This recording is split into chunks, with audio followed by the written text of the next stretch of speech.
Thanks for tuning in to another episode of Addicted to Bricks. I'm Steve. And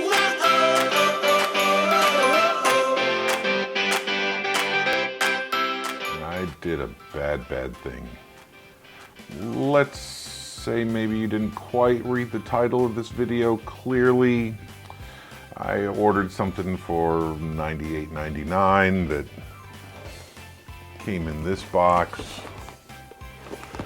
taped up really nicely, and it came from Singapore, and it's counterfeit Lego. Yeah, for a long time I've been wanting the Grand Carousel from Lego. I can't afford one, so for $98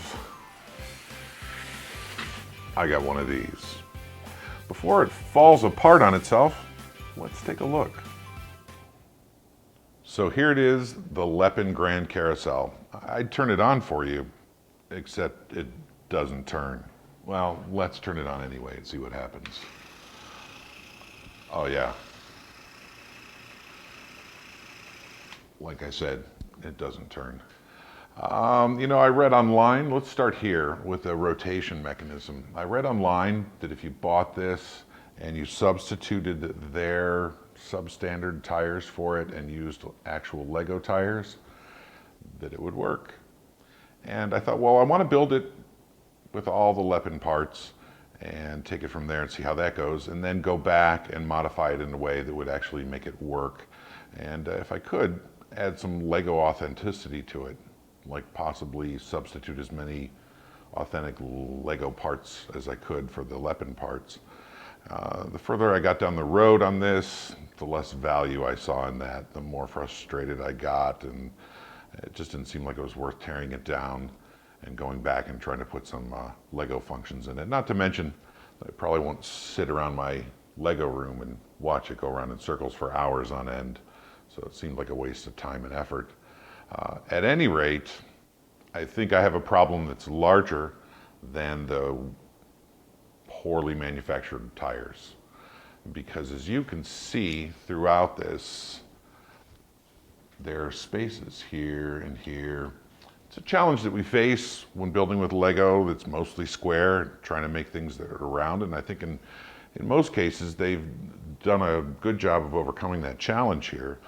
But what happens when you drop a small part down here, or when these pieces that aren't fastened well fall off and create that and get caught in the works underneath, and you're trying to spin it around, it doesn't go anywhere. And then when you try to fish those pieces out and you try to lift it or put any stress or strain on it, it's very fragile and it comes apart. So I think it's best as just a display piece. That's just the beginning. I think maybe the thing I'd like to address first of all is the quality of the bricks. No, let's back up even further. In the Nicolas Cage movie Gone in 60 Seconds, he had his Eleanor, a 67 Mustang GT 500, and he just had to have it. And in many ways, the Lego Grand Carousel that was out in 2009, 2010 is my Eleanor. I got into Lego after it had retired, and I really have longed to have one for myself. And the price is just outrageous. In fact, now on Bricklink, you can maybe get a used one for about $1,000, and new sealed ones are going for over $2,500. On eBay, $1,500 for a used incomplete one, and new and sealed over $2,500. And while I'm a collector, that's a big pill to swallow. And so I just couldn't see doing it. And then over the course of time, I started seeing postings in forums and articles on the internet, even things on Facebook about Lepin and how they were basically ripping off Lego and bringing back things like the Grand Carousel here, or the Green Grocer, or the Cafe Corner, and some things that had been missing from my collection. Although ultimately I managed to piece together my own Green Grocer and Cafe Corner, I still wanted one of these, and badly. Especially with the Ferris wheel and the fairground mixer out. I thought this would be a great complement to that. and I really felt like this was missing from my collection. So I took an interest in the Lepin. It was out there, and I saw it on eBay, I think it was, for about $165. I noticed today they're between $130 and $170. And I found this on another website for $98.99, shipped from Singapore for free. I thought, why not?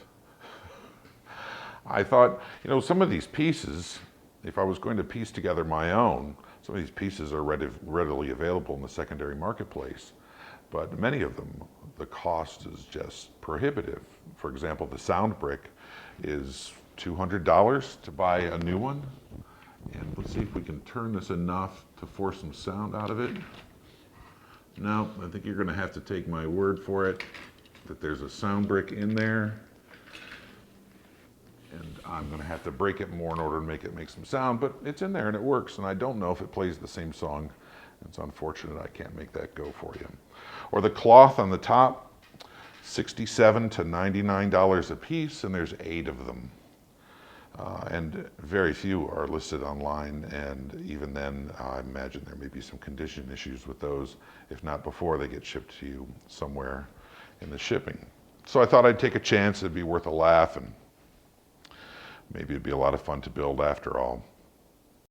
Never before have I built let's call it a brick-built project, and had more mixed feelings about it. Let's start with actually talking about the bricks. Obviously, they're not Lego. Now, what you're looking at actually includes 2 authentic Lego pieces that were missing from the box, so I substituted with Lego. But they were surprisingly similar. The experience, the sound of them in your hand, the experience of clicking them together and getting that grip, or I'm at a loss for what the word is that we use, the clutch of the bricks, there we go, was very, very similar to Lego with just a few exceptions. And I'm going to have to apologize and let you know right up front that since I don't own this in Lego, I'm going to be relying on some reviews that I've seen on other YouTube channels or read online to make comparisons to the actual Lego Grand Carousel. For example, I think that the clutch factor or the grip factor on most of these bricks was very, very close to Lego, more so than any other brand that tries to imitate the Lego experience, with exception to every inverted slope. So, for example, that's very weak, and all these inverted slopes didn't fit together well, didn't hold together well. But I have read reviews about the original Lego Grand Carousel that said that that was pretty flimsy and criticized that as well. So I don't really know how to compare that experience. But also, I had problems keeping these inverted slopes and those heads on, and you can see how easily the horse heads come off. So almost every place you have an inverted slope in this assembly, you have some kind of weakness. And then speaking of slopes, also the familiar cheese slopes, they seemed surprisingly to just fall into place, to require in most cases almost no effort to fall into place. But then just as surprisingly, once they were in place, they seemed pretty firm and stable, and I didn't have a lot of problems with them. So here's where I'm really torn. I'm somewhat concerned that what I may be viewing as Lepin's poor job of knocking off Lego's product, some of it may fall on the shoulders of the original design. I have read some reviews that if this is really fragile, I remember seeing Brick Czar's video review of this. He had one here on YouTube, and he said every time you move it, be prepared to fix it, and that's absolutely right. And I have a nice selection of pieces that fell off to prove that point.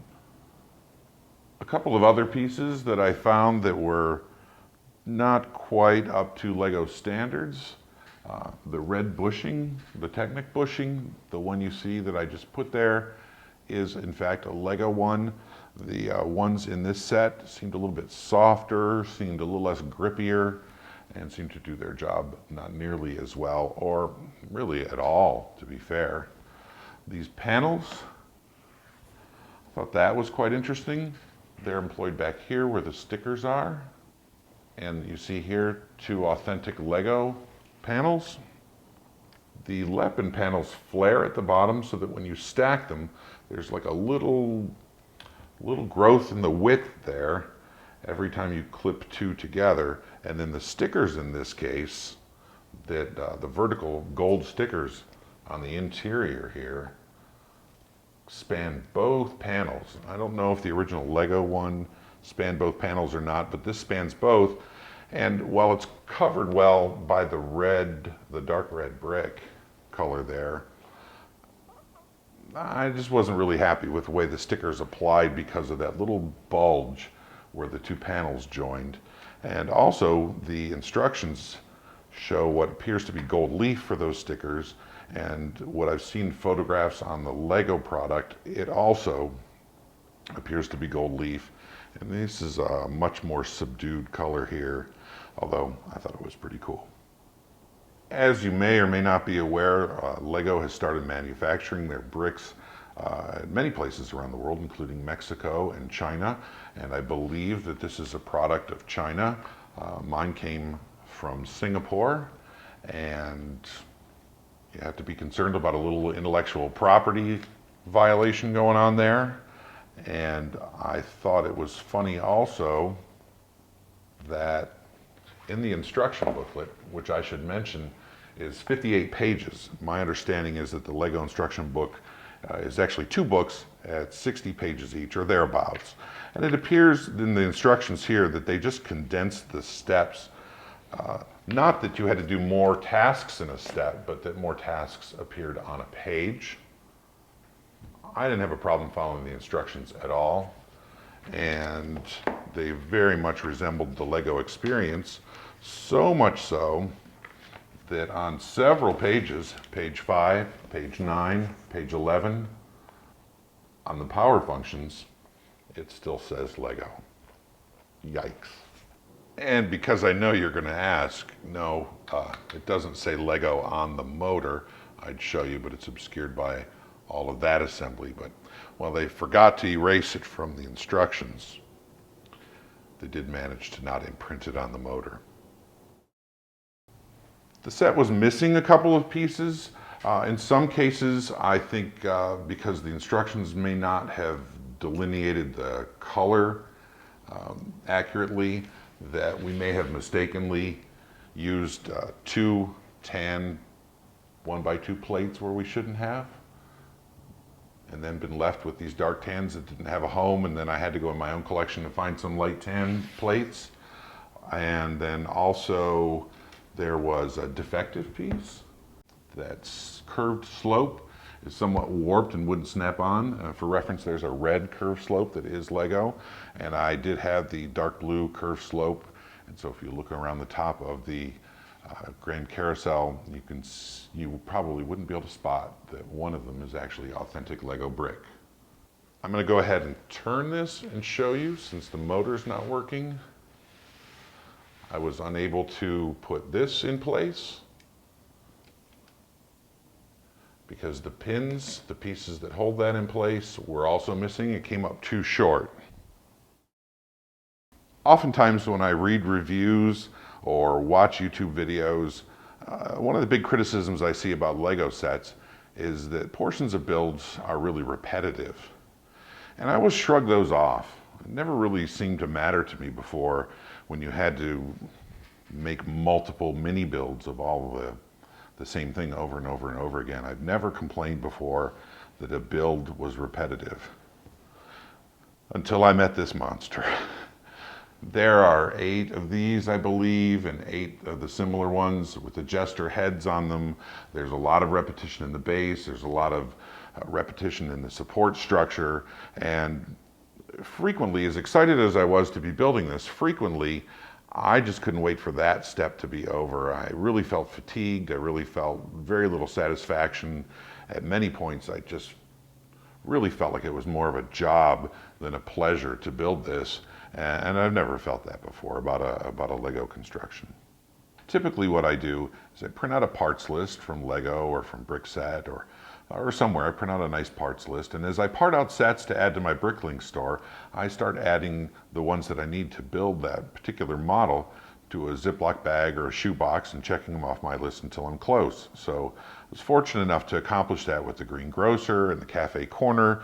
I was quite excited about accomplishing the bulk of that from just items that I excluded from my Bricklink store inventory.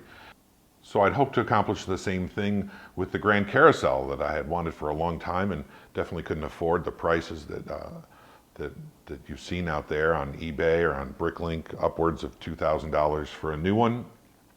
But when I looked at parting one together, a lot of the parts were unique to this set, notably the sound brick, which sells for around $200, and the cloth carousel tops, of which there are 8, and they sell for, I don't think I've seen anything for under $60, and oftentimes around $100 each. And so I was excited to get this, and I thought maybe I could cobble together 90% of it from Lego and then use the remaining Lepin parts to kind of fill in the blank and be able to sleep okay at night anyway. At the end of the day, I'm just not really satisfied with this. I don't know where the fault lies. I mean, while I don't have a lot of respect for people who steal intellectual property of other companies, and I'm kind of suspicious in a guilty way that had this come together a little more stably and wasn't so fragile and actually worked, that I might just as put it in my Lego city in my Lego room and shut up about it. I'm embarrassed to say, but at the end of the day, I'm not quite sure if I'll throw this in the garbage or just in a box in the garage and see about approaching it another day. I'm not sure if there are design flaws. We're having trouble getting this to rotate, and I have read online and seen some other reviews that if you substitute the Lepin tires for actual authentic Lego tires, that it will in fact turn. We're unable to get this one to operate, although the motor works fine. There's just not enough contact, and the structure is so heavy, and unfortunately some of the pieces have fallen out below the actual carousel and may be gumming up the works. So I'm not sure if that's worth the effort. Another flaw that I think is actually part of the original design in terms of flaws is this item here, which is just way too heavy. The sled that this girl is riding is way too heavy to be supported by just that one piece and continues to fall off. An interesting, almost amusing note is that the minifigures came shipped without their arms or hands attached to the torso. So there was a selection of arms and hands. And my oldest son was visiting during the holidays while my daughter and I were working on this. And he put all of the heads and arms and legs on without any regard to the color schemes in the instructions or on the outside of the box, or what faces belonged in the jester hats. And I didn't even feel the inspiration to fix that. So I know the minifigures may not match the original Lego design or what's pictured in the Lepin instructions. It just didn't seem worth the effort to straighten that out. I was surprised. I did take some of the arms on and off, and they did seem to hold their clutch factor. Oftentimes when you see kids who've been taking arms on and off, they get pretty loose. I didn't see that problem here. I was really impressed with how durable those features were. While I'd seen a lot of pictures online, I wasn't aware that these top supports that hold the fabric in place don't have a connection point down at the bottom.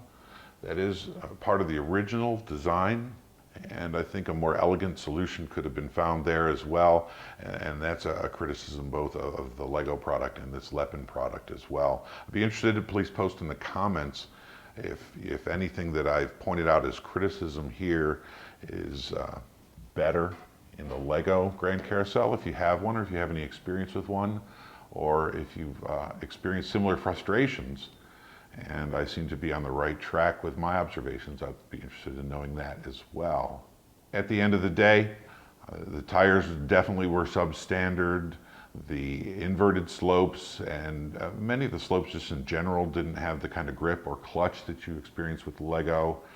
And the rest of it, I don't know, I went through these moments of sheer excitement to be building this and to watching it come to life, to just extreme boredom on the repetitive build and a considerable amount of frustration as it seemed to be falling apart almost as fast as I could put it together.